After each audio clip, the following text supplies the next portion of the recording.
deixar na cruz tudo que passou, tudo que ficou para trás.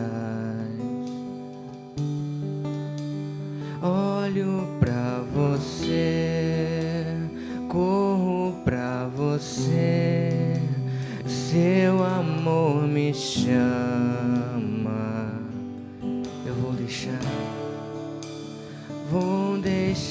na cruz tudo que passou, tudo que ficou pra trás. Eu olho pra você, corro pra você, seu amor me chama.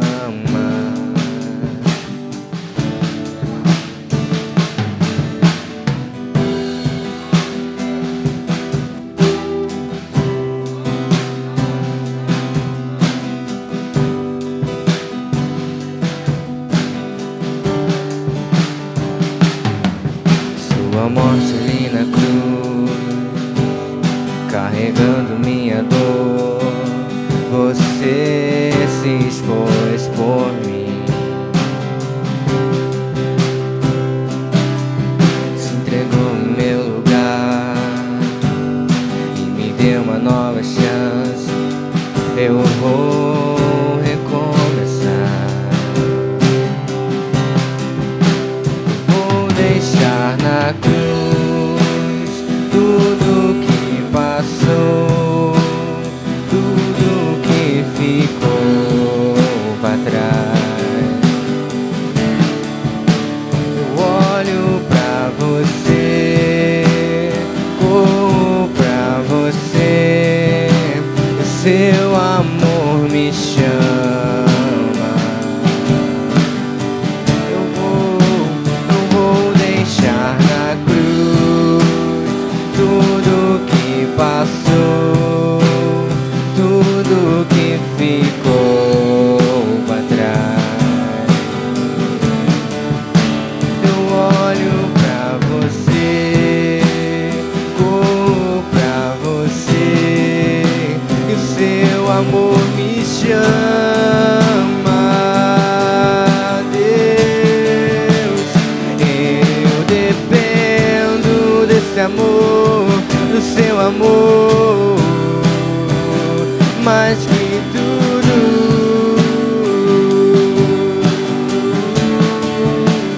E eu confio que esse amor tem poder pra curar dores.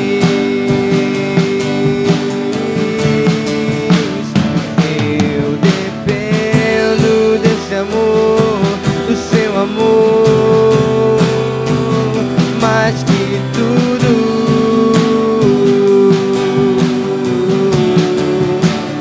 Eu confio que esse amor tem poder pra curar dores.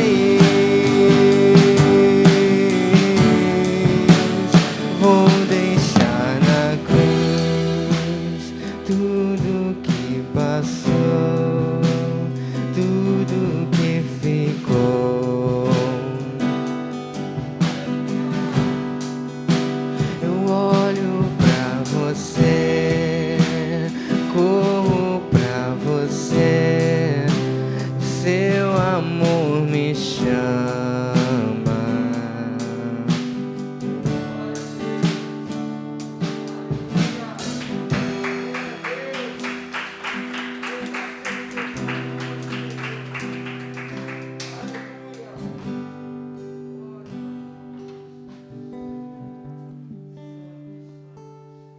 Senhor, em nome de Jesus, Pai, nessa noite nós queremos engrandecer o Teu nome, ó Deus.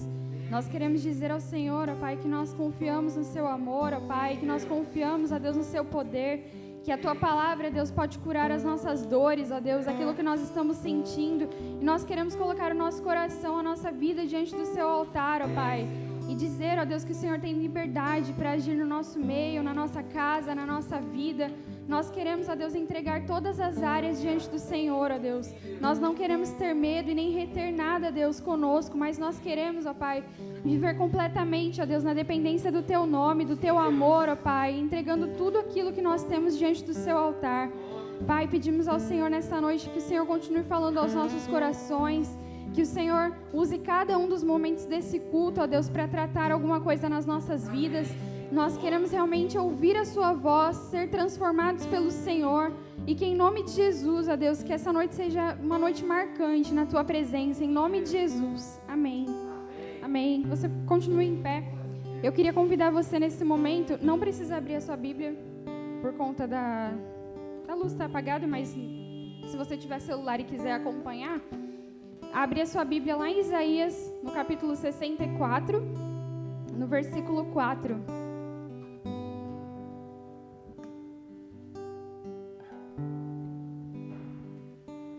Isaías 64, versículo 4.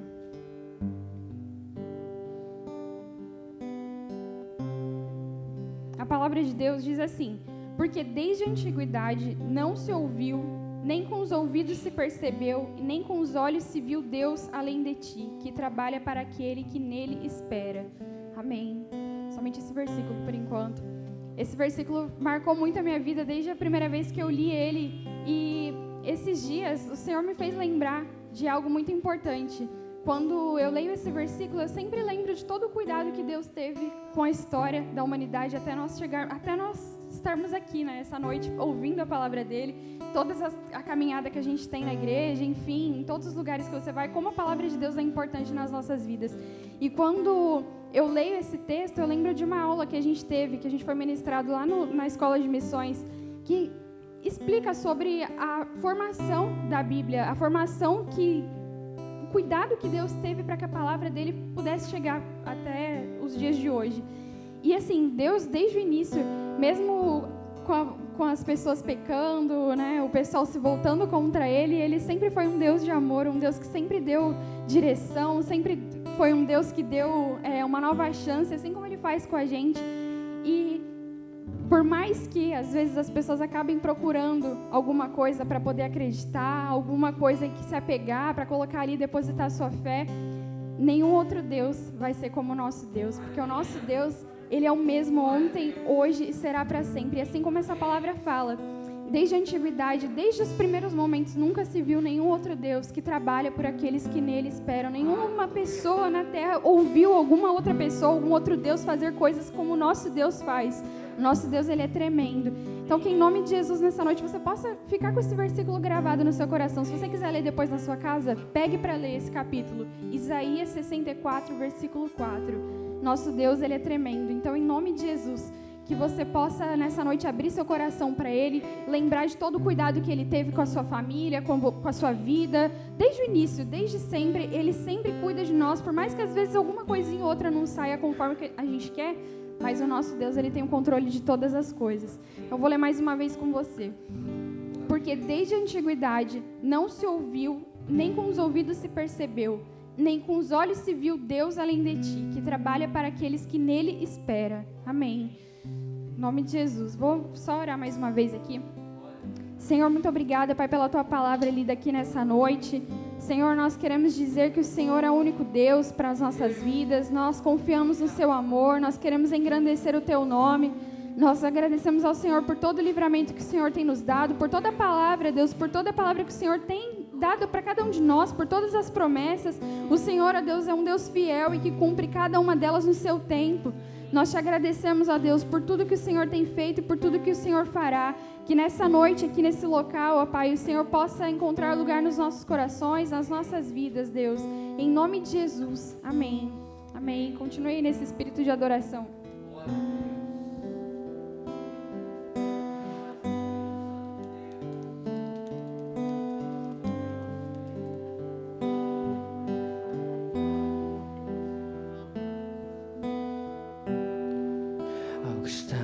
Sentado no trono e ao Cordeiro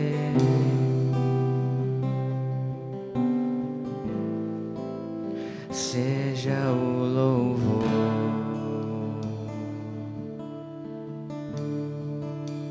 seja a honra, seja a glória, seja o domínio pelos séculos dos séculos. Declare isso uma vez. Poderoso Deus,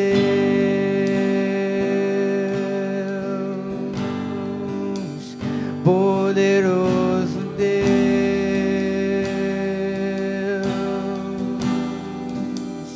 poderoso Deus, minha alma anseia.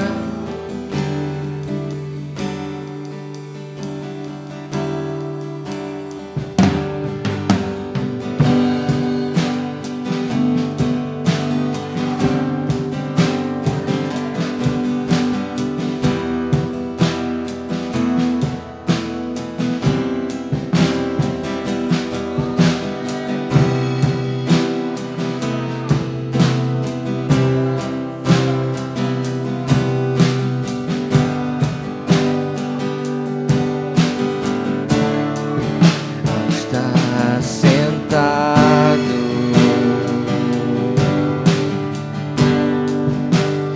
no trono e ao Cordeiro seja o louvor, seja a honra, seja a glória, seja o domínio pelos séculos dos séculos.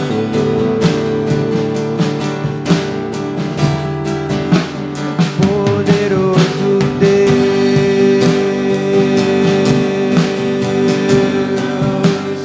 poderoso Deus,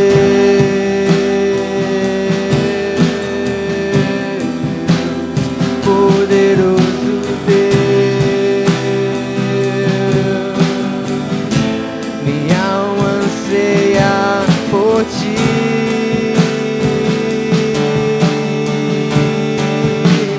Poderoso Deus,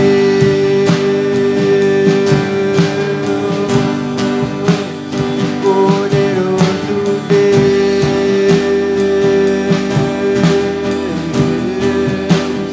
poderoso Deus, minha alma anseia por ti. Minha alma anseia por ti. Minha alma anseia por ti.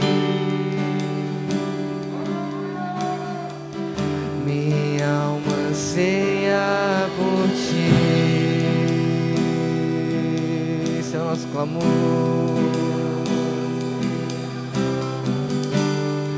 Toca nos nossos corações, Senhor. Minha alma anseia por ti, Senhor. Minha alma anseia. Somos como terra seca, carentes por tua glória, Senhor.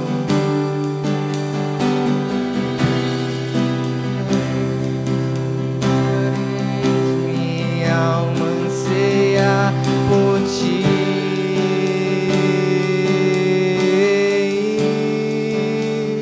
Poderoso Deus,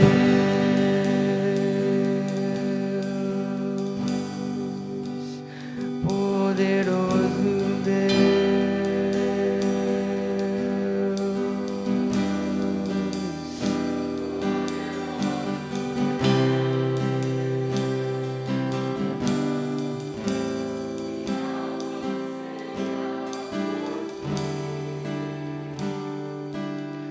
Aplauda o nome do Senhor.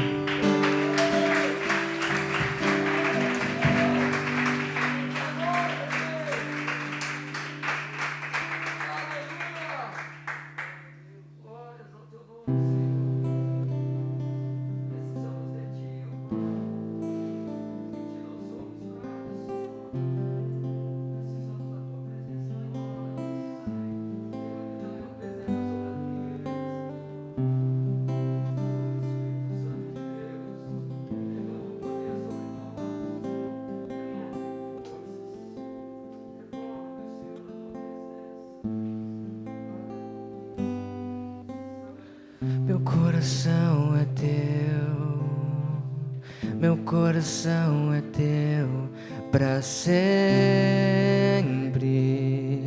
e sempre. Meu coração é teu, meu coração é teu, pra sempre e sempre, pra sempre, pra sempre, pra sempre. Eu sou teu e tu és meu, pra sempre, pra sempre, pra sempre. Eu sou teu e tu és meu.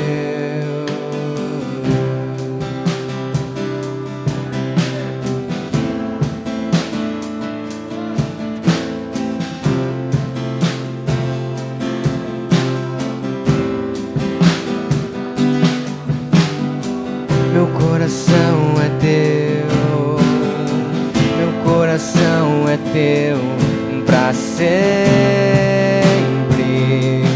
e sempre. Meu coração é teu, meu coração é teu, pra sempre e sempre, pra sempre, pra sempre, pra sempre.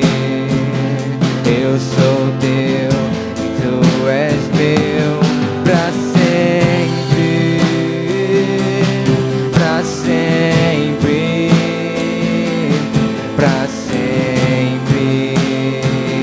Eu sou teu e tu és meu.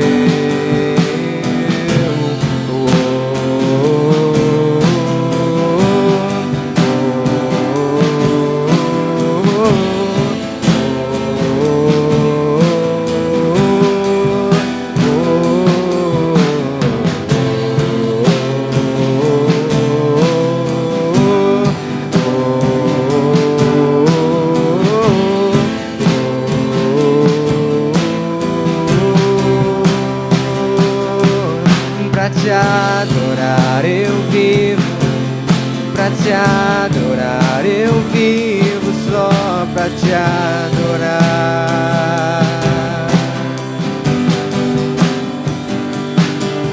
Pra te adorar eu vivo, pra te adorar eu vivo, só pra te adorar.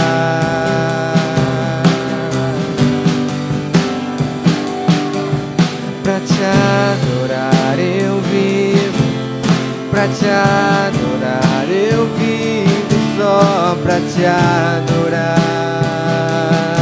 Foi pra isso que eu nasci, Senhor. Pra te adorar eu vivo, pra te adorar eu vivo, só pra te adorar.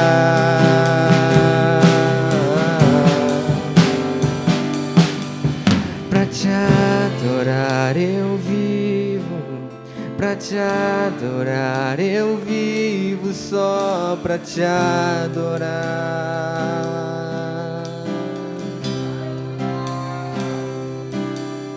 Pra te adorar eu vivo, pra te adorar eu vivo, só pra te adorar.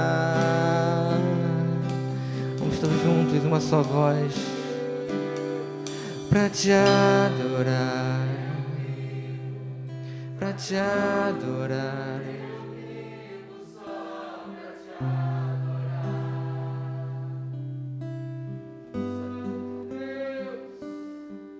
Pra te adorar eu vivo, pra te adorar eu vivo, só pra te adorar,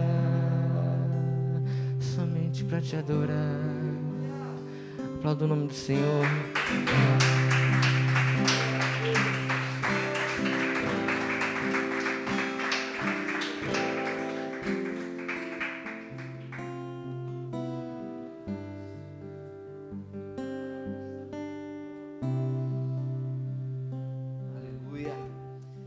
Louvado seja o nome do nosso Deus. Eu quero convidar você a fazer a sua oração aí no seu lugar, oferecendo ao Senhor toda a adoração que você entregou aqui nesse momento. Faça a sua oração aí no seu lugar, pedindo ao Senhor: Senhor, receba a nossa adoração. Receba, Senhor, a adoração do teu povo aqui nesse lugar. Receba, Senhor, cada louvor que foi cantado aqui, cada expressão de adoração, Senhor, cada palavra dita a Ti aqui nesse lugar, Deus. Cada palma, Senhor, cada levantar de mãos, Senhor, nós nos entregamos diante de Ti, porque, ó Pai, o Senhor é o nosso Deus. Conforme nós cantamos aqui, Senhor, somos propriedade exclusiva do Senhor. O nosso coração pertence a Ti, a nossa vida pertence a Ti, Senhor. Nós não temos outro Deus além de Ti. Como foi lido, ó Pai, no texto da abertura, não existe outro Deus como o Senhor, um Deus que trabalha por aqueles que nele esperam, por aqueles que nele perseveram, por aqueles que nele insistem na caminhada. Senhor, muito obrigado, porque as lutas não nos paralisaram. Obrigado, Senhor, porque as batalhas que travamos não nos impediu de continuar na Tua presença, de continuar ao Teu lado, de continuar, ó Pai, te servindo. Muito obrigado, Senhor, pela Tua fidelidade. Obrigado, Senhor, pelo Teu amor liberado sobre as nossas vidas. Essa é a nossa oração, Senhor. Entregamos tudo a Ti nessa noite e oramos a Ti em nome de Jesus. Amém e amém. Você pode aplaudir novamente ao Senhor com o seu melhor. Aleluia.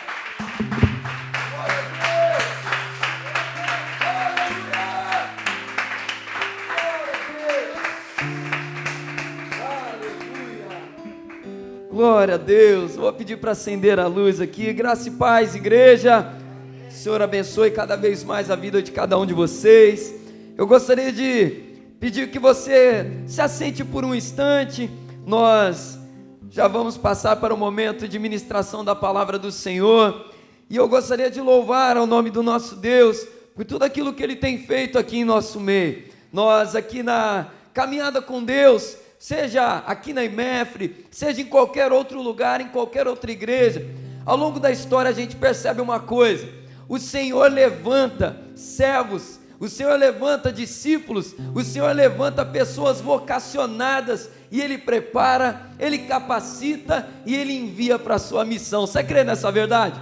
E o Senhor continua fazendo isso hoje. Eu quero convidar aqui o Tiago. Nessa noite nós vamos ser ministrados na palavra do Senhor através da vida do Tiago. Nós vamos orar aqui pela vida dele. E eu quero, amados, testemunhar aqui, aproveitando você que ainda não sabe, é a primeira vez que o Tiago vai ministrar a palavra. Tiago se preparou, aceitou o convite. E eu gostaria de, antes de nós orarmos, pensar nessa questão, amados. O Senhor levanta e o Senhor capacita. Ontem no discipulado, o Tiago compartilhava aqui conosco o testemunho dele, sobre como que pessoas foram importantes na caminhada, para que o Tiago chegasse até aqui hoje, né? E ele contava sobre a vida do pastor Wellington, cria dessa casa, contava sobre a vida do pastor Rodrigo, também cria dessa casa, falando sobre a importância da pastora Fátima, que também passou pela vida dele, e hoje o Tiago está aqui. É fruto não só do cuidado dos pastores, é fruto do agir de Deus e fruto do cuidado da igreja também. Você foi especial na vida e no crescimento do Tiago, para que ele pudesse chegar até aqui. E eu creio que assim como o Senhor preparou o Tiago, o Senhor prepara outros também. O Senhor levantará outros pregadores, o Senhor levantará outras pregadoras, e que você possa sempre estar preparado, para que o Senhor te use com unção e autoridade, para fazer aquilo que Ele te confiar, amém? Glória a Deus. Quero convidar você a se colocar de pé. A gente vai estar orando pela vida do Tiago. Pode pegar ali suas coisas, trazer para cá. A gente vai estar orando aqui pela sua vida, e que o Senhor possa usar o Tiago de uma maneira poderosa aqui nessa noite. Estenda sua mão para cá, vamos orar pela vida do Tiago. Senhor amado, nós queremos te agradecer, ó Pai, pela vida do teu servo. Obrigado, Senhor, porque nós cremos que o Senhor tem feito uma grande obra na vida dele, e hoje, ó Pai, ele está aqui para ser usado por Ti como um instrumento, ó Pai, para abençoar a vida da Tua igreja através da ministração da Tua palavra. Obrigado, ó Pai, pela vida de cada pessoa que o Senhor tem levantado aqui nesse lugar, Senhor, para fazer a Tua obra. Muito obrigado, ó Pai, desde o mais novo até o mais velho. O Tiago, ó Pai, hoje aqui é motivo de grande alegria sermos ministrados através da vida do Teu Filho, Senhor. Que o Senhor possa usá-lo de uma maneira especial. Nós profetizamos, Senhor, toda sorte de bênçãos, que todo bloqueio, Senhor, toda barreira venha cair por terra, e que a Tua igreja, Senhor, também esteja ligado para receber essa palavra, Senhor. Nós te agradecemos e te pedimos em nome de Jesus, amém. Aleluia. Deus te abençoe, varão.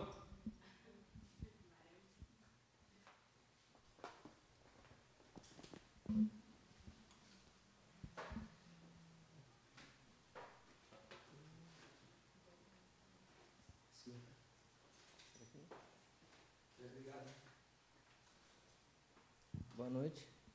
Boa noite. A paz, irmãos.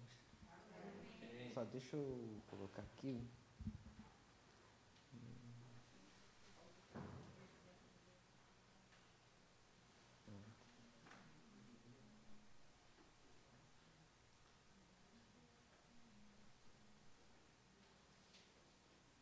Bom,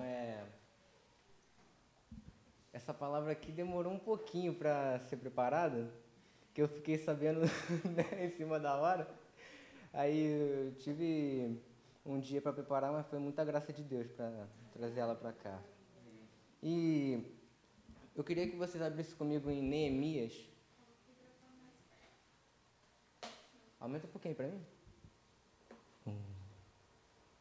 Neemias, capítulo 8.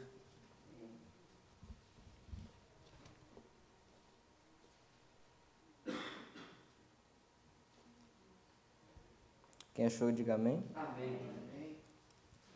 Vamos ler do versículo 1, que diz assim: Quando chegou o 7º mês, e os filhos de Israel já estavam morando nas suas cidades, todo o povo se reuniu como um só homem, na praça diante do portão das águas, e pediram a Esdras, o escriba, que trouxesse o livro da lei de Moisés, que o Senhor havia ordenado a Israel.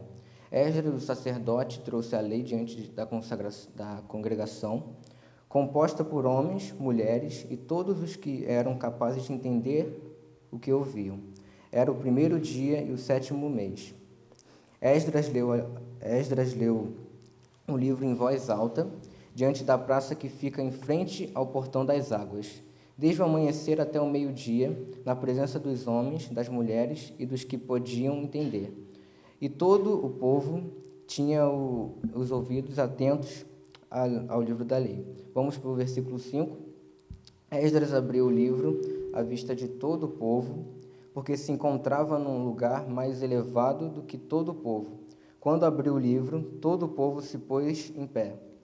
Esdras louvou a Deus, o grande Senhor, e todo o povo, levantando as mãos, respondeu: Amém, amém, inclinando-se e adoraram o Senhor com o rosto em terra. Versículo 8. Eles iam lendo o livro da lei de Deus, claramente dando explicações, de maneira com que todo o povo entendesse o que lia. Neemias, que era o governador, e Esdras, sacerdote e escriba, e os levitas que ensinavam o povo, diziam a todos: Este dia é consagrado ao Senhor, nosso Deus, e e por isso vocês não devem prantear nem chorar, porque todo o povo chorava ouvindo a palavra de Deus. É só isso. E quando eu estava lendo esse texto no meu devocional, batia muito forte a pregação que o pastor falou, né? Acho que foi no domingo ou não foi na quinta, que ele falou uma frase que destacou muito na pregação, que é: tudo começa através de uma palavra. Ou seja, tudo começa a mudar através de uma palavra. Aí eu meditando nessa palavra, porque estava ardendo muito no meu coração. E eu lendo essa palavra aqui, a gente vê, o povo recebe uma palavra, e no capítulo 9 a gente vê que o povo se arrepende, é chamado para o arrependimento e confessa os seus pecados. E eu queria comparar os dois textos que o pastor pregou, que é em 2 Reis, não precisa abrir, só vou abrir rapidinho aqui só para ler, 2 Reis 5, versículo 1, que diz: Naamã, comandante do exército da Síria, era grande homem diante do seu senhor, e de muito conceito, porque por meio dele o Senhor tinha dado a vitória à Síria. Ele era um homem de guerra, porém sofria de lepra. Tropas saíram da Síria e da terra de Israel, levaram cativa uma menina, que ficou ao serviço da mulher de Naamã. Um dia a menina disse à sua senhora: quem dera que o meu senhor estivesse na presença do profeta, que está em Samaria. Ele o curaria da sua lepra. E a gente vê aqui, os dois povos receberam, Naamã e o povo de Israel receberam uma palavra. Eu destaquei aqui, Naamã reconheceu a sua lepra, reconheceu o seu pecado, da mesma forma que o povo também reconheceu a sua lepra. Ambos reconheceram a palavra, ambos receberam a palavra, e ao serem confrontados por ela, reconheceram o seu andar errante. E o primeiro ponto da mensagem é o ouvir e receber a palavra de Deus. Eu acho que eu não falei o tema da pregação, vai ser caminhando para um só propósito e uma só promessa. Bom, eu queria destacar a primeira coisa aqui, qual é a diferença entre ouvir e receber uma palavra? Aí eu anotei aqui uma referência, que é em 1 Tessalonicenses 2,13, que diz assim: também agradecemos a Deus sem cessar, pois ao receberem de nossa parte a palavra de Deus, vocês a aceitaram não como palavra de homem, mas segundo verdadeiramente é, como palavra de Deus, que atua com eficácia em vocês, os que creem. Quando o apóstolo Paulo, aos irmãos de Tessalonicenses, ele fala sobre uma operação de palavra de Deus que ocorre no íntimo de seus corações. Ele usa a expressão que atua com eficácia em vocês, os que creem. Em outras versões também diz que a qual opera eficazmente em vós que credes, mostrando que a palavra de Deus é viva e, como tal, ela age em nós. Deixa eu beber uma água aqui. Enquanto não compreendermos que a Escritura é um agente divino de transformação do homem, estaremos presos a uma enfadonha vida religiosa com muita aparência e pouca consistência. Paulo está dizendo que a palavra de Deus age, realiza algo, opera no homem. A Bíblia não é somente uma regra de fé e prática que andamos com Deus. E não é apenas um livro histórico do povo de Deus, não é apenas um livro poético, nem tampouco filósofo. Ela é a palavra de Deus e não de homens. É viva, eficaz e penetrante. É alimento para o nosso espírito, para a nossa fé, e por meio da qual nós somos transformados, que é a palavra viva de Deus. Precisamos levá-la a sério, como fizeram os tessalonicenses, que, ao receberem como ela de fato é, palavra de Deus e não de homens, observe que estes não apenas ouviram a palavra, mas também receberam. E aí vem a pergunta: qual é a diferença entre o receber a palavra e o só ouvir? Podemos apenas ouvir e achar que a mensagem bíblica é bonita, sem que haja necessariamente alguma mudança em nossos corações, em nossas vidas. Mas receber a palavra faz toda a diferença. Deixa eu ver aqui. Basicamente, receber significa acolhê-la. Quando simplesmente ouvimos, não ficamos necessariamente comprometidos com aquilo que ouvimos. A palavra tinha até penetrado em nossos corações, mas isso não significa que ela permanecerá em nós. Por outro lado, receber a palavra significa acolhê-la, não é somente ouvi-la, mas se comprometer e se abrir à ação poderosa e transformadora dela. É hora de avançarmos, de irmos além de meramente ouvirmos a palavra e aprendermos a recebê-la. Deus nos alerta em Tiago 1:22 que não podemos ser somente ouvintes, mas devemos ser também praticantes dela. Além de ouvi-la, temos que acolhê-la no nosso íntimo, nos nossos corações. Isso nos mostra que, ao ouvirmos a palavra de Deus, através das Escrituras, do Espírito Santo e da pregação de alguém confiável, através de tudo isso, mas se falharmos em agir de acordo com ela, na verdade estaremos enganando a nós mesmos, como a palavra diz. Caramba, ficou... Tá? Pô. Pior que tem que cantar depois. E eu estava lendo um livro que o pastor me recomendou, não sei se alguém conhece aqui. O pastor conhece, claro. Que é, o nome do livro é Kryptonita, alguém conhece? É do autor John Bevere. E ele fala uma frase no livro que eu compartilhei até com o pastor. Cara, uma frase muito forte, que é: a prova de que acreditamos em algo não é que concordamos com isso, com aquilo que alguém nos ensina. É quando agimos de acordo com o que nos ensinam. E se fizermos isto, nunca chegaremos a experimentar a operação da palavra viva em nós. O apóstolo Paulo revelou aos Tessalonicenses a razão pela qual a palavra estava agindo neles, ou seja, operando. O fato de que eles receberam a palavra, eles não somente ouviram, mas também acolheram. E abre comigo em Mateus 13, que a gente vai destacar mais isso.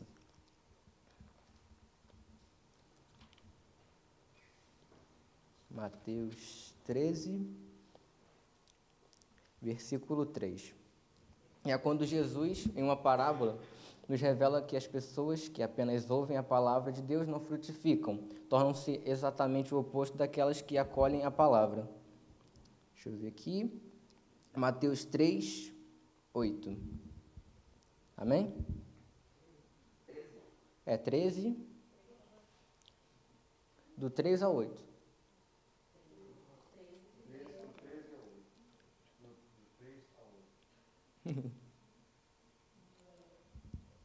Diz assim: e muitas coisas lhe falou por parábolas, dizendo: eis que o semeador saiu a semear, e ao semear, uma parte caiu à beira do caminho, e vindo as aves, a colheram.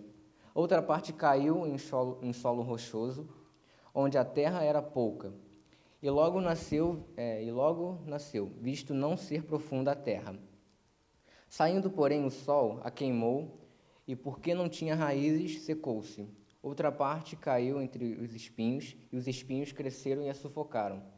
Outra, enfim, caiu em boa terra, e deu fruto, a 100, 60 e 31 por 1, quer dizer. Quem tem ouvidos para ouvir, ouça. Logo abaixo, no versículo 19, Jesus explica a parábola. Também vamos ler aqui. A todos os que ouvem a palavra do reino e não a compreendem, vem o maligno e arrebenta o que lhes foi semeado no coração. Este é o que foi semeado à beira do caminho. O que foi semeado em solo rochoso, esse é o que ouve a palavra e logo recebe com alegria, mas ele não tem raízes em si, e sendo de pouca duração. Quando chega a angústia ou a perseguição por causa da palavra, logo se escandaliza. O que foi semeado entre os espinhos e o que ouve a palavra, porém, as preocupações deste mundo e as fascinações das riquezas sufocam a palavra, e ela fica infrutífera. Mas o que foi semeado em boa terra é o que ouve a palavra, a compreende, este frutifica e produz 100 a 60 e a 30 por 1. Podemos afirmar que a palavra de Deus, quando é proclamada, muitos a ouvem. E, no entanto, ouvi-la não faz nada, só ouvir. E Jesus apresenta 4 tipos de terras, que a gente fala, os solos, nessa parábola. Cada um apresenta uma característica distinta em relação à frustração da semente. E a primeira coisa que precisamos entender é que a semente nos representa, a semente representa a palavra de Deus e a terra representa os nossos corações. Mas qual é a diferença de uma terra para outra? A primeira terra, primeiro, se alguém quiser anotar, a primeira terra, ou a primeira pessoa, o primeiro coração, ouviu, mas não entendeu a palavra. A segunda terra a ouviu e se alegrou na hora, mas não criou raízes e somente recebeu a palavra para aquele momento. A terceira terra a ouviu, mas ao brotar a semente, ela sufocou com os cuidados com as coisas do mundo. A quarta terra, a quarta pessoa e o quarto coração, por sua vez, também a ouviu, mas com uma grande diferença. Ela entendeu a palavra. Essa parábola nos ensina e nos mostra que algo importante deve ser destacado. Todas as pessoas, de fato, ouviram a palavra, mas somente uma delas a acolheu e recebeu com desejo de entendê-la. As outras somente a ouviram, mas não acolheram a palavra no seu íntimo. E é isso que faz toda a diferença. Comparando a parábola que Jesus conta e a referência de Tessalonicenses 2,13, entendemos algo importante, que Paulo diz aos Tessalonicenses, que a palavra opera nos que não somente a ouvem, mas que também a recebem. Jesus também nos ensina que a palavra opera e frutifica nos que entendem a palavra e não apenas ouvem. Poderíamos dizer que receber e acolher a palavra é a mesma coisa que entendê-la. Mas precisamos ressaltar algo. Jesus não está falando de uma simples compreensão lógica da palavra, ou seja, a raciocínio humano, uma mera sistematização de um assunto. Ele está falando sobre um entendimento que faz com que a gente produza frutos para Deus. Não é caminhar por conhecimento e informação, mas sim por revelação de Deus. E eu queria destacar um testemunho que eu vi ontem. Foi assim, algo muito triste. Que eu estava na casa de um amigo e a mãe dele veio falar comigo assim, um acontecimento na família. E ela falou sobre uma irmã que ela estava tentando se desviar toda a força, assim, queria muito se desviar, mas Deus impedia ela para que ela não se desviasse. Ela queria entrar em candomblé, entrar nessas coisas assim, e na hora que ela ia entrar, Deus dava uma forma de tirar ela. Teve uma vez que ela era, se eu não me engano, ela era estéril, e ela queria ter muito um bebê. E na hora que ela ia entrar, sendo estéril, Deus deu um bebê para ela, para que ela fosse ter esse bebê e fugir desse lado, do candomblé. Só que ao ter o bebê, ela foi para o candomblé de novo. Só que ela foi com uma amiga nesse dia, e nesse dia ela falou assim, ó, você entra e eu fico no lado de fora. Ela no lado de fora, a amiga dela entrou, e ao entrar, um homem lá dentro do candomblé falou assim para ela, manda ela entrar, porque eu tenho algo de Deus para falar com ela. O homem do candomblé falou isso. E ela foi lá, entrou, e de repente o homem falou assim com ela, ó, o homem lá de cima está falando que o teu lugar não é aqui. Você entendeu? Teu lugar não é aqui, então sai daqui, porque ele não te quer aqui. E mesmo assim, ela teve acho que era câncer que ela teve, e ela foi para o hospital por causa disso, operou e ficou de cama. E de repente, um casal, duas pessoas, um homem e uma mulher, entraram no quarto dela, ela nunca viu essas pessoas, e depois foi saber quem eram essas pessoas. Só que praticamente não existiam, não estavam lá, não trabalhavam lá e eram enfermeiros até. E essas duas pessoas viraram assim para você, ó, Deus está mandando a gente vir aqui para te dizer que você deve se consertar com Deus. Nessa hora ela ficou meio refletindo e tal, e depois foi procurar, só que não existia ninguém do nome daquela mulher e daquele homem. Cara, prova de Deus que Deus estava cuidando daquela mulher até o final. Só que a decisão é nossa, se a gente permanece em Deus ou se a gente sai dele. Depois ela se desviou completamente e entrou para as coisas que não agradam a Deus. E isso também entra na parte onde Jesus fala assim que, deixa eu só ler aqui, que é blasfemar contra o Espírito Santo é um pecado sem perdão. Mas o que é blasfemar contra... Eita, falei errado, né? Blasfemar contra o Espírito Santo. Não é... Podemos dizer assim, ó. Quando o Espírito Santo fala assim conosco, Deus fala conosco, ele fala com uma voz sutil, que a gente deve estar sensível à voz dele. Mas se a gente continuar pecando, o Espírito Santo vai falando com nós, a gente continua no mesmo erro, uma hora vai cair em 1 Tessalonicenses 5:19, que fala para a gente não apagar o Espírito. Quanto mais assim, eu estou perto de alguém, por exemplo aqui, o pastor está ali e o Lucas está aqui. Eu chegando perto do Lucas, eu vou conseguir escutar ele de boa. Só que imagina se o pastor é o Espírito Santo. Eita, eu vou dar um exemplo ruim para você. O banco. O banco é as coisas mundanas e tal. O banco é as coisas mundanas, só que o pastor vai acabar ficando longe, enquanto mais eu me aproximo do banco. E é exatamente assim com o Espírito Santo. O Espírito Santo tenta nos convencer do pecado, mas se continuarmos no pecado, acabaremos, como é que diz aqui? Apagando o Espírito em nós, ou seja, não estaremos mais sensíveis à voz de Deus. E praticamente, quando Jesus fala assim, deixa eu ler aqui de novo, blasfemar contra o Espírito Santo é um pecado sem perdão. Isso também mostra o cuidado de Deus para que a gente não venha pecar. Quanto mais nos aproximarmos do pecado, mais distantes de Deus nós estaremos. Nós nos condenamos, mas isso nos mostra e nos lembra que, ao mesmo tempo que eu me condeno, Jesus se entregou numa cruz para me libertar desse pecado. E em João 3,16, João 3,17, 18 diz assim: porque Deus amou o mundo de tal maneira que deu o seu Filho unigênito, para que todo aquele que nele crê não pereça, mas que tenha vida eterna. Porque Deus enviou o seu Filho ao mundo para que não condenasse... enviou o seu Filho ao mundo, não para que condenasse o mundo, mas que o mundo fosse salvo por ele. E essa pergunta, assim, eu queria deixar uma pergunta sobre tudo isso aqui. Em que estado a gente se encontra?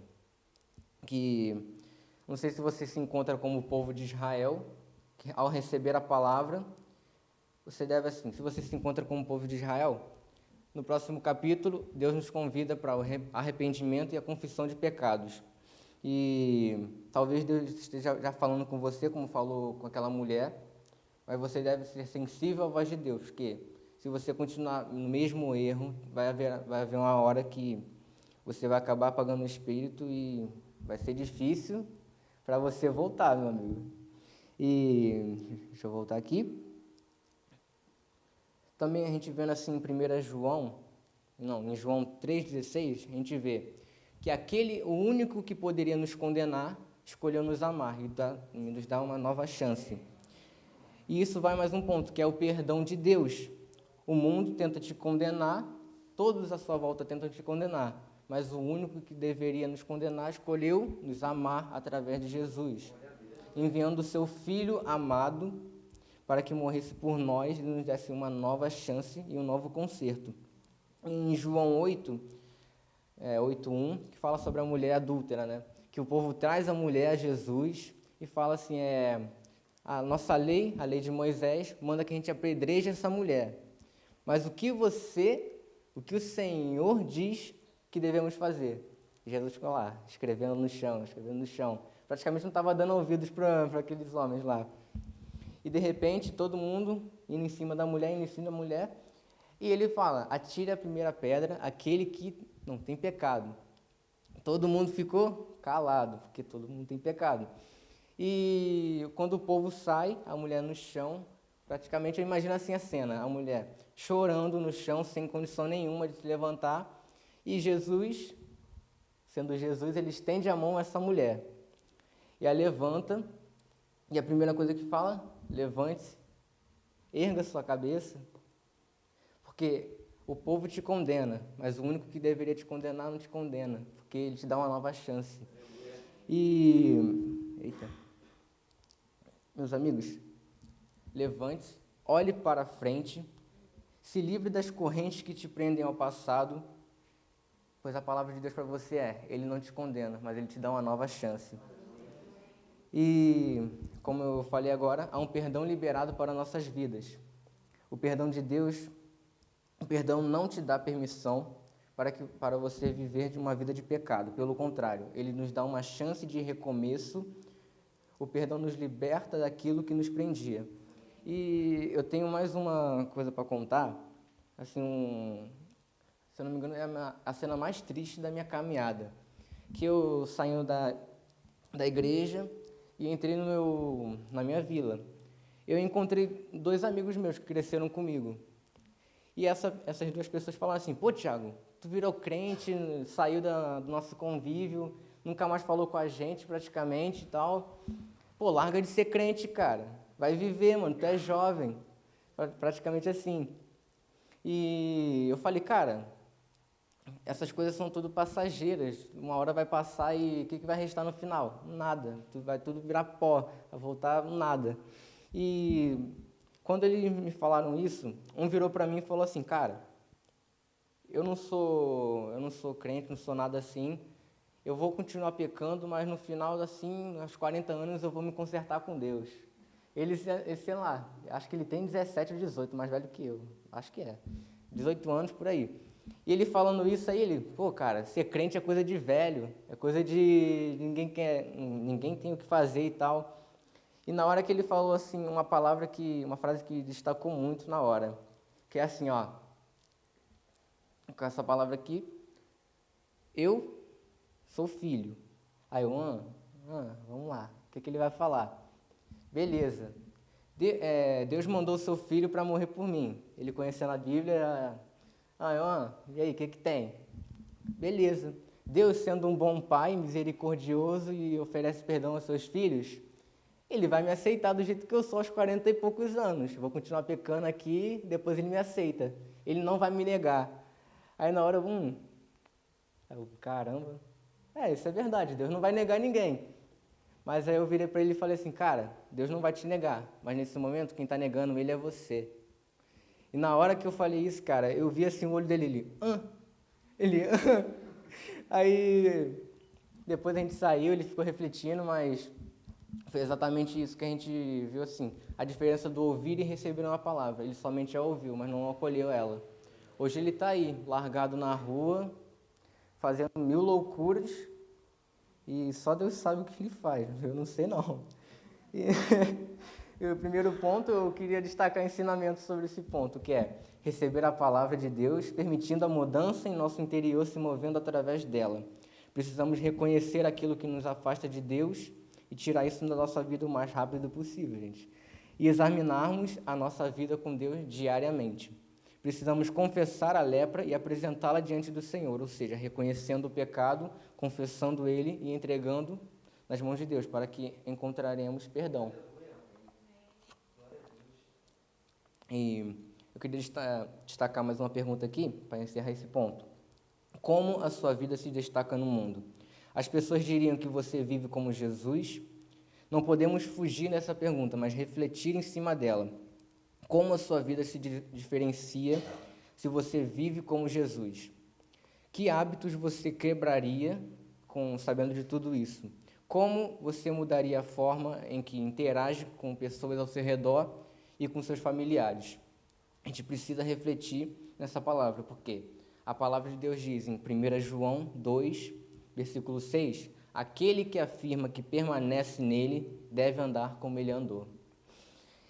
Eu gostaria de chamar todos aqui a abrir em 1 Pedro.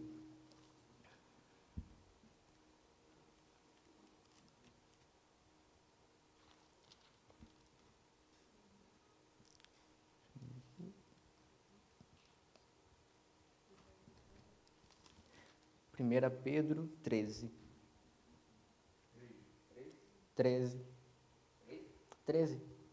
1 Pedro 1, 13.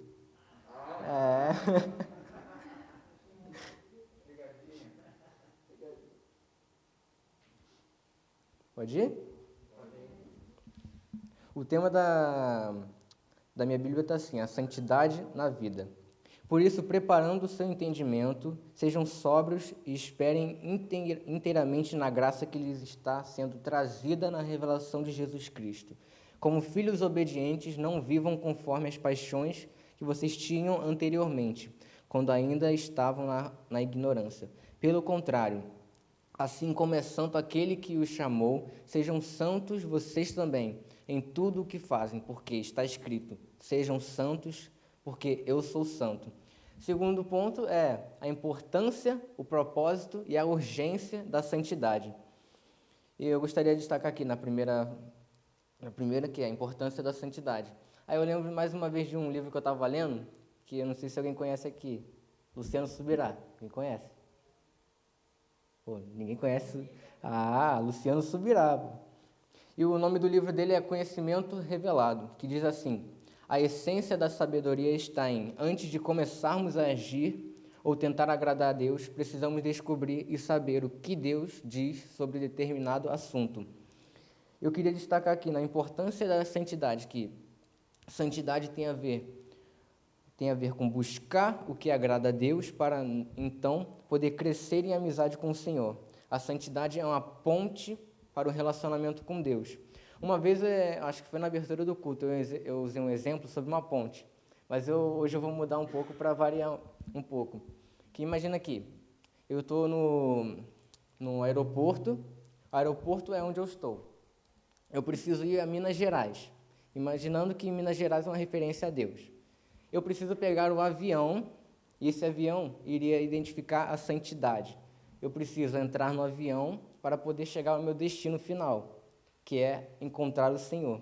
E é exatamente isso que o avião significa com a santidade. A santidade é uma ponte, digamos assim, como é que eu vou dizer? É um meio, um caminho para encontrarmos o Senhor no final do destino. Isso isso nos destaca uma coisa: sem santidade não veremos e nem estaremos com o Senhor no final.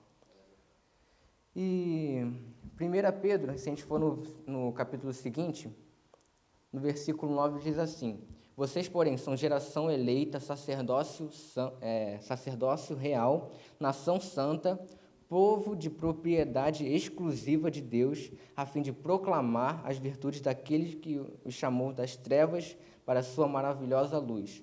Antes vocês nem eram povo, mas agora são povo de Deus. Antes não tinham alcançado a misericórdia, mas agora alcançaram a misericórdia. Eu já entro no propósito da santidade. A santidade é o nosso chamado.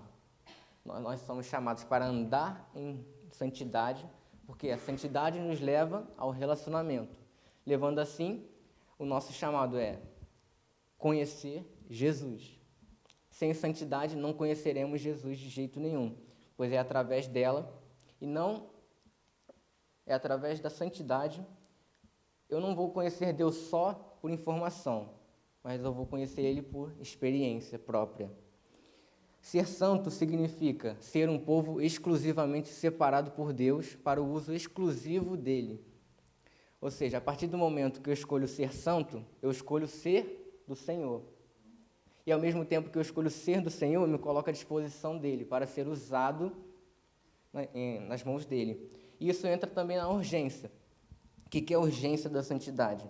Jesus veio à Terra como Filho único, em João 3 a gente vê isso, João 3,16, mas com a intenção de se tornar o primogênito de muitos outros filhos de Deus, que seriam gerados à sua própria semelhança.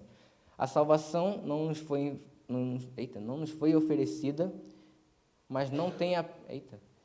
errei tudo aqui. A salvação que nos foi oferecida, mas não apenas para nos perdoar dos nossos pecados, ela com um propósito mais importante, que é nos transformar como Jesus era. Ele andava em santidade no mundo. Ele andava fazendo a diferença por onde passava. Todos que olhavam para Jesus viam a luz do mundo. E isso vem com a pergunta que eu deixei no primeiro ponto. Como as pessoas têm olhado para nossas vidas? Será que elas veem Jesus através de nossas vidas? A pessoa entra aqui no culto, olha assim, pô, esse povo aqui é diferente. Porque quando eu entrei aqui, a primeira coisa que eu senti foi uma presença muito forte. Tanto que quando eu conheci o Edgar, o Ricão, ele me chamando para entrar na igreja e tal, Eu entrei, vamos ver. Entrei, sentei no cantinho de Adricatá, e enquanto o Lucas tocava um louvor, o louvor mais alto do Fernandinho, que é Leva-me a tua glória, e na hora que me falou, beija-me com os teus beijos, Senhor, cara, eu desabei na igreja. Acho que, se eu não me engano, eu caí, não caí? Assim, caí de joelhos, não sei, não lembro direito. E foi exatamente isso, cara. Eu vi Jesus através da vida do Lucas. Se ele não tivesse, assim, caminhando em santidade, se ele não tivesse com a convicção, se eu ando em santidade, eu sou um instrumento exclusivo nas mãos de Deus, cara, eu não estaria hoje aqui pregando para vocês, não estaria, sei lá, acho que eu já estaria morto, porque eu tentava me matar várias vezes. E é exatamente isso, cara. Imagina se Lucas não estivesse aceitado o Senhor antes de mim. Imagina se eu entrasse aqui e saísse pela porta do mesmo jeito que eu entrei. Não estaria nem vivo até hoje. E isso destaca mais um ponto, que a importância de estarmos em Cristo e o propósito são vidas. Que Jesus nos envia ao mundo e nos entrega uma missão, que é: vão por todo o mundo e preguem o evangelho a toda criatura. Isso é Marcos 16:15. Pois assim como o Pai me enviou, eu também vos envio. Ou seja, isso é uma missão a todo cristão. Não é só uma missão para o pastor. Deus não é um Deus parcial, Ele tem algo muito grande para a vida do pastor, mas Ele também tem algo muito grande para a minha vida. Aquilo que Deus espera do pastor, Ele espera de um crente normal, porque Deus não é parcial. Todos nós somos chamados, todos nós somos filhos de Deus. E eu lembro de uma vez que o pastor estava levando uma palavra para o discipulado, e ele perguntou assim, acho que você até citou uma vez aqui, que é: quais os problemas que você vê no mundo? E a gente falou, arrogância, orgulho, a falta de pessoas conhecendo Jesus, falta do evangelho. Aí ele foi e retrucou a gente. E o que vocês estão fazendo para isso acontecer? E, cara, ele falou algo muito importante que eu até destaquei aqui. Deus escolheu se manifestar através de nossas vidas. Deus escolheu você, Deus me escolheu, Deus nos escolheu para um propósito. Deus nos escolheu para se apresentar através de nossas vidas, de sermos instrumentos em suas mãos. A gente sabendo tudo isso aqui, como é que a gente fica sabendo disso? Como é que você fica sabendo sobre tudo isso? Você é um instrumento nas mãos de Deus. Deus te escolheu para se apresentar às outras vidas através de você. Cara, a gente precisa refletir muito nisso. E estamos vivendo abaixo daquilo que fomos criados para viver. Nós, a igreja coletiva, estamos verdadeiramente experimentando a presença e o poder de Deus para transformar as nossas comunidades e fazer a diferença onde Deus nos colocou. Deus declara que o seu reino está entre nós, portanto, sua vontade deveria ser feita aqui na terra como é no céu. Precisamos ser sinceros ao nos avaliarmos. A palavra de Deus nos ensina que cada um examine-se a si mesmo. Será que vemos uma diferença significante entre o povo de Deus hoje e o povo que não conhece Jesus ainda? Os discípulos, que somos nós, conhecemos Jesus. Aqueles que estão lá fora, que não conhecem Jesus, há alguma diferença entre nós?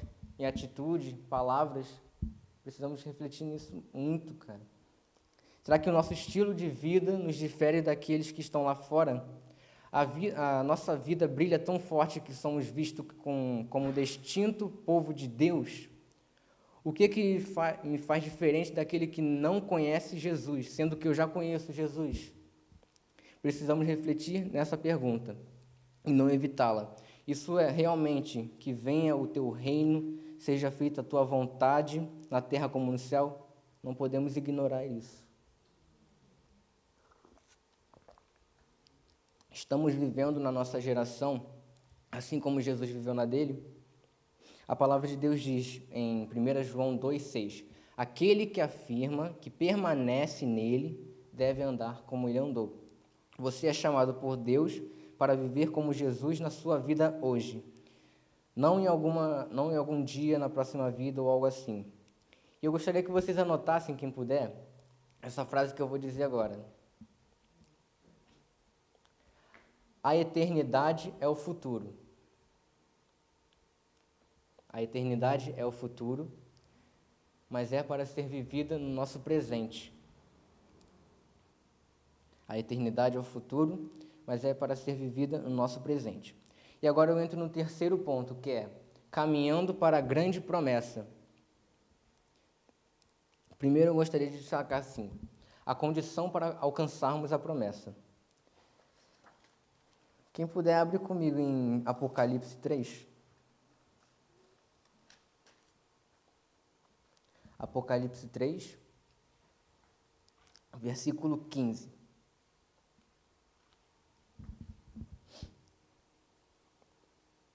Que diz assim: conheço as obras que você realiza, que você não é frio e nem quente. Nem quente. Assim, porque você é morno e nem quente, e que nem frio, estou pronto a vomitá-lo da minha boca. Você diz, sou rico e estou bem de vida, e não preciso de nada.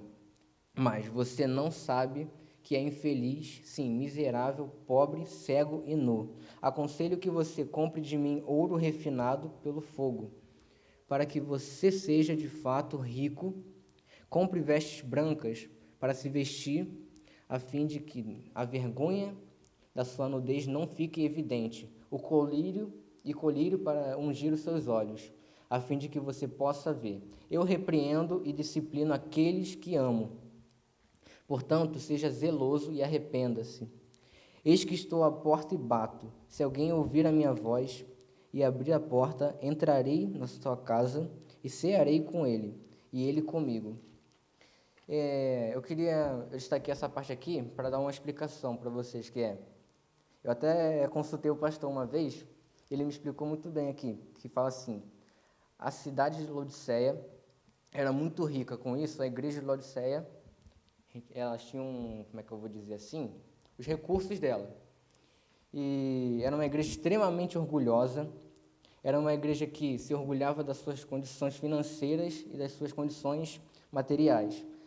Eles abandonaram a vida espiritual, deixaram de lado a vida com Deus. Eles não eram frios, que é um povo pagão, eles não eram pagãos, e nem eram quentes, que é um povo fervoroso. Eles eram mornos, serviam Jesus somente com os lábios, eles falavam sobre Jesus, mas não viviam Jesus. E na parte que fala assim, na parte que fala que sou rico, estou bem de vida, e não preciso de nada, mas você não sabe, que é infeliz, miserável, pobre, cego e nu. E quando Jesus aconselha que eles comprem colírio, a referência é muito clara, assim.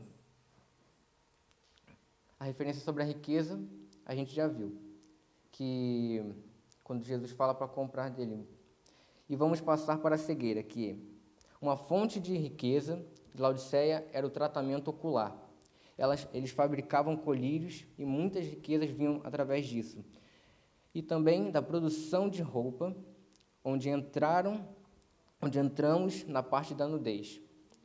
Eles se gabavam em cima da referência, em cima do tratamento ocular e da produção de roupa. Jesus pega todas essas coisas, faz uma referência contra eles, ou seja, ele confronta eles, pois eles focaram muito no seu exterior, esqueciam do seu interior. E eu queria abrir com vocês no capítulo 7 de Apocalipse, do versículo 9.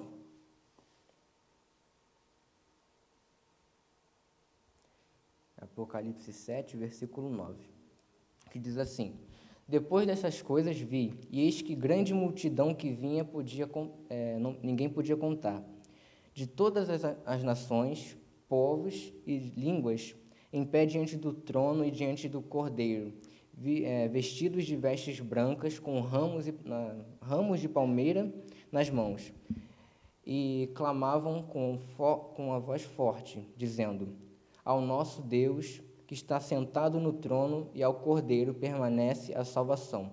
Todos os anjos estavam em pé, rodeando o trono. Os anciões e os 4 seres viventes, e diante do trono se prostraram sobre o seu rosto e adoraram a Deus, dizendo: Amém. O louvor, a glória, a sabedoria, as ações de graças, a honra, o poder e a força sejam ao nosso Deus, para todos sempre. Amém. Um dos anciãos tomou a palavra e me perguntou: Quem são estes e de onde vieram estes que estão vestidos de branco? Respondi: O Senhor sabe. Então ele me disse: Estes são os que vêm da grande tribulação, que lavaram as suas vestes e alvejaram no sangue do Cordeiro. Por isso estão diante do trono de Deus e o adoraram de dia e de noite no santuário. E aquele que está sentado no trono estenderá sobre eles o seu tabernáculo. Jamais terão fome, nunca mais terão sede, não cairá sobre eles o sol, nem qualquer outro calor forte, pois o Cordeiro que está no meio do trono os apacentará e os guiará para as fontes de vida, das águas da vida. E Deus lhes enxugará dos olhos toda lágrima. Gostaria de destacar aqui, Jesus sendo um noivo, ele está voltando para uma igreja, uma noiva, um cristão que não é contaminado e nem mundano, mas ele está voltando para buscar uma noiva santa, uma noiva que o espera sendo prudente e fiel. E eu falei sobre a condição para alcançarmos a promessa, mas eu não destaquei qual é a promessa, eu deixei para o final. Que eu vou ler aqui um versículo que é em 1 Coríntios 13, versículo 12, diz assim: Agora, pois, vemos apenas um reflexo obscuro, como um espelho, mas então veremos face a face. Agora conheço em parte, então conhecerei plenamente, da mesma forma que sou plenamente conhecido. Essa versão NVI.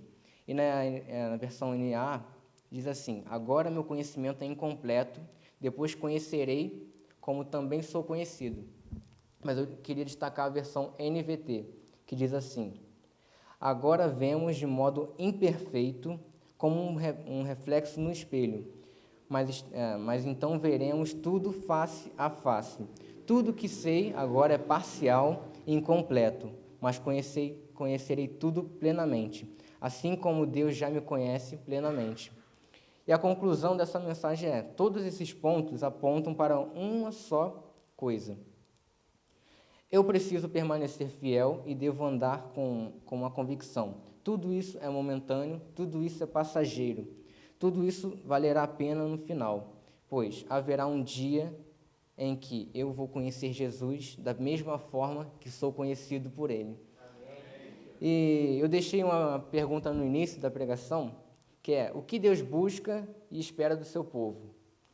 Eu gostaria de destacar, sabendo de tudo isso que a gente viu hoje, Deus espera um coração fiel, um coração ardente, aquele que busca com intensidade, um coração que anseia pela eternidade. Um coração sincero e quebrantado é aquele que reconhece a soberania de Deus e se humilha diante dele, sabendo que longe de Deus ele não é nada, pois Jesus é a essência do viver.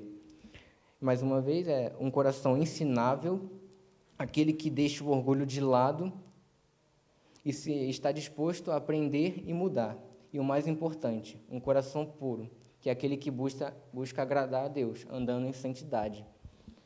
E só para lembrar aqui, para vocês saírem com esse versículo na cabeça, que é: agora vemos de modo imperfeito, como um reflexo no espelho, mas então veremos tudo face a face. Tudo o que sei agora é parcial e incompleto, mas conhecerei tudo plenamente. Assim como Deus me conhece plenamente, conhecerei Ele. Tudo isso valerá a pena no final. Nós não conhecemos Deus perfeitamente, mas haverá um dia que conheceremos Ele face a face. Mas é preciso que a gente ande em santidade, em comunhão com Ele. E é isso que eu deixo essa palavra para vocês.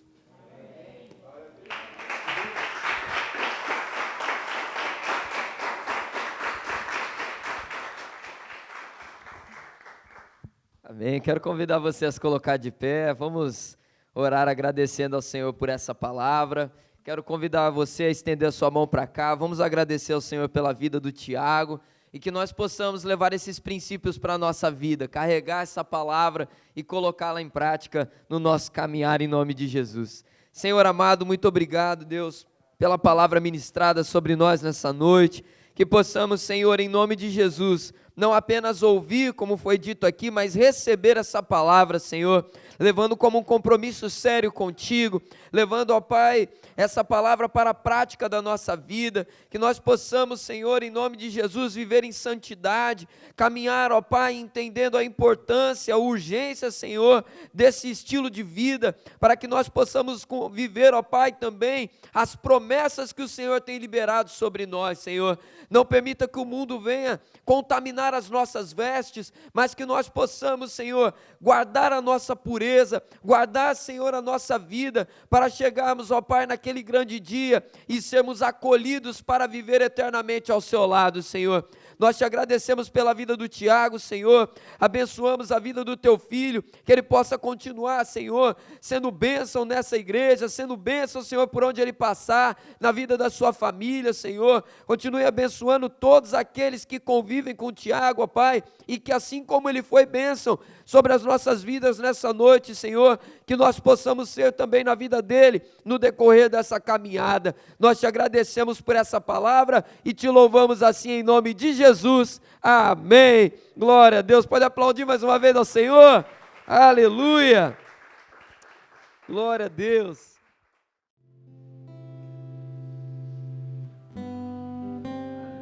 Nós vamos orar agradecendo ao Senhor, agradecendo pelas ofertas, pelo culto dessa noite. Só um aviso importante, lembrando, amados, sábado nós teremos o discipulado das mulheres, 5 da tarde, lá na casa da Andréia, na casa do Tiago. Você, irmã, está convidada a estar presente ali naquele trabalho, e 7 horas da noite estaremos aqui na igreja para o aniversário, o culto de ação de graças do aniversário do nosso irmão William, o momento de celebrarmos ao Senhor e depois temos um momento de comunhão também aqui na igreja, amém, amados? Estenda sua mão para cá, vamos orar agradecendo ao Senhor por cada oferta, por cada dízimo e agradecer pelo culto dessa noite. Senhor, muito obrigado, ó Pai, por cada oferta que foi colocada aqui no teu gasofilácio, Senhor, nós te agradecemos e consagramos a Ti em nome de Jesus. Abençoe, ó Pai, a vida de cada discípulo, ó Pai, que esteve aqui nessa noite, leva-nos em paz para as nossas casas. Abençoa, Senhor, o nosso restante de semana, que possamos ter um final de semana abençoado ao Teu lado, Senhor, em nome de Jesus. Muito obrigado por tudo que vivemos aqui nessa noite. Obrigado, Senhor, pela vida do Isaac, pela vida do Tiago nos louvores, pela vida da Natane, Senhor, e da Fernanda, nos equipamentos, ó Pai. Muito obrigado pela Tua presença em nós. Oramos assim em nome de Jesus, amém e amém. Receba a bênção do Senhor, que a graça do Senhor e Salvador Jesus Cristo, o amor de Deus o nosso Pai, a doce consolação, comunhão e poder do Espírito Santo de Deus, repouse sobre sua vida hoje e permaneça para todos sempre. Todos digam amém. Aplauda ao Senhor, uma semana abençoada, em nome de Jesus.